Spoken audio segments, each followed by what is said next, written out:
ஒரு குட்டி கதை. ஒரு மெயின் ரோட்டில் ஒரு டீ கடை. அந்த டீ கடை வந்து தினசரி காலையில் 4 மணிக்கெலாம் திறந்துருவாங்க. அந்த திறந்த டைமில் காலையில் முதல் டீயை அந்த வழியே ஒரு சாமியார் போவாராம். அவருக்கு வந்து கொடுத்துட்டு வரான் டெய்லி.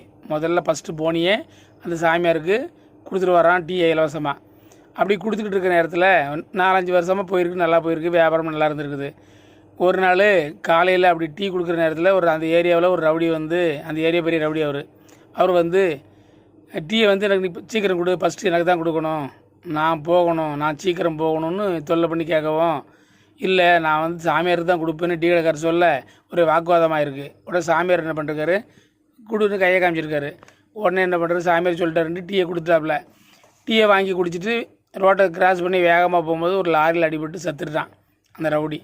என்ன சாமி இப்படி பண்ணிட்டீங்க, சாபம் கொடுத்துட்டீங்கண்ணா? இல்லை சாபம் கொடுக்கல, அவன் தான் சீக்கிரம் போகணுன்னா அவன் சீக்கிரம் போயிட்டான்.